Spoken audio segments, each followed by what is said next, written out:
अस्सलाम वालेकुम नाज़रीन, मैं हूं आसिम खान और आप देख रहे हैं BBN चैनल। आइए देखते हैं आज की टॉप 10 न्यूज़। इजरायली मिलिट्री ने गाजा सिटी के नए फेस ऑफ वॉर के लिए 50,000 रिविजिट्स को बुलाने का फैसला किया है, जिससे एक्टिव फोर्सेस की तादाद तकरीबन 1,20,000 हो जाएगी। डिफेंस मिनिस्टर इजराइल कैट्स ने गिडियंस चैरियट्स 2 ऑपरेशन की मंजूरी दे दी है, जिसका मकसद गाजा के घने आबादी वाले इलाकों में हमास को ख़त्म करना है। आपको बता दें कि इजरायली फोर्सेस ने पहले से ही जैतून और जबलिया जैसे इलाकों में अपनी कार्रवाइयाँ शुरू कर दी है, जो इस नए मोर्चे की तैयारी का हिस्सा है।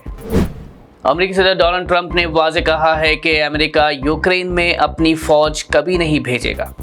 उनका कहना था कि सिर्फ एयर सपोर्ट और कोऑर्डिनेशन दिया जाएगा, लेकिन ग्राउंड पर लड़ाई की जिम्मेदारी फ्रांस, जर्मनी और यूके जैसे यूरोपियन मुल्कों की होगी। ट्रंप ने यूक्रेन के नाटो मेंबर बनने और क्राइमिया वापस लेने के चांस को नामुमकिन बताया। व्हाइट हाउस ने भी कंफर्म किया कि यूएस बूट्स ऑन ग्राउंड नहीं भेजेंगे, लेकिन हवाई मदद ज़रूर दी जा सकती है। रशिया ने अमेरिका के उस दबाव को नाजायज़ करार दिया है जो भारत पर रशियन क्रूड ऑयल खरीदने पर डाला जा रहा है।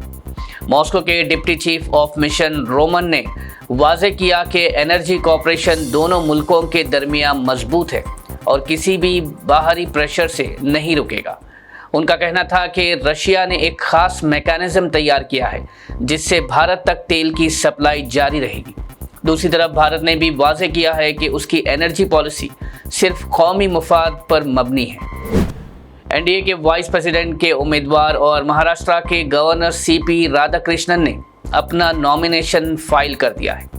इस मौके पर प्राइम मिनिस्टर नरेंद्र मोदी, राजनाथ सिंह, अमित शाह और कई एनडीए के सीनियर नेता भी मौजूद थे। राधाकृष्णन ने अपने नॉमिनेशन के लिए 4 सेट्स ऑफ पेपर्स जमा किए। दूसरी जानिब ऑपोजिशन इंडिया ब्लॉक ने अपना उम्मीदवार फॉर्मर सुप्रीम कोर्ट जज बी सुदर्शन रेड्डी को बनाया है, जो इस बड़ी सीट के लिए सीधा मुकाबले का हिस्सा बन गए हैं। कांग्रेस के leader of opposition Rahul Gandhi ने बिहार की वोटर अधिकार यात्रा के दौरान पार्लियामेंट के बाहर मीडिया से बातचीत करते हुए कहा कि लोगों ने इलेक्शन चोरी के खिलाफ जोरदार आवाज़ उठाई है। राहुल का कहना था कि बिहार की आवाम ने साबित कर दिया है कि वोट की चोरी बर्दाश्त नहीं की जाएगी। उन्होंने भरोसा जताया कि ये आवाज़ अब सिर्फ बिहार तक महदूद नहीं, बल्कि देश के हर कोने से उठेगी। कांग्रेस के सीनियर लीडर शशि थरूर ने कहा कि भारत पाकिस्तान के साथ रिश्तों को नॉर्मलाइज करने के लिए पहला कदम नहीं उठाएगा। उन्होंने वाज़े किया कि हर दफ़ा भारत ने दोस्ती की कोशिश की, लेकिन जवाब हमेशा धोखे की सूरत में मिला। थरूर का कहना था कि पाकिस्तान में चलने वाले टेरर नेटवर्क्स ख़त्म करना और कैंप्स बंद करना उनकी जिम्मेदारी है। जब तक पाकिस्तान इन कदम को नहीं उठाता, तब तक भारत किसी भी डायलॉग या नॉर्मलाइजेशन के लिए आगे नहीं बढ़ेगा। AIMIM party chief Asaduddin Owaisi ने नए कॉन्स्टिट्यूशन अमेंडमेंट बिल की सख्त मुखालिफत की है। इस बिल के मुताबिक अगर प्राइम मिनिस्टर या चीफ मिनिस्टर पर संगीन इल्ज़ामात हो और वो 30 दिन तक हिरासत में रहे, तो उन्हें उनके पद से हटा दिया जा सकता है। असद ओवैसी का कहना है कि ये कानून अवाम के वोट देने के हक़ को कमज़ोर करेगा। उन्होंने इल्ज़ाम लगाया कि सरकार मुल्क को पुलिस स्टेट बनाने की कोशिश कर रही है।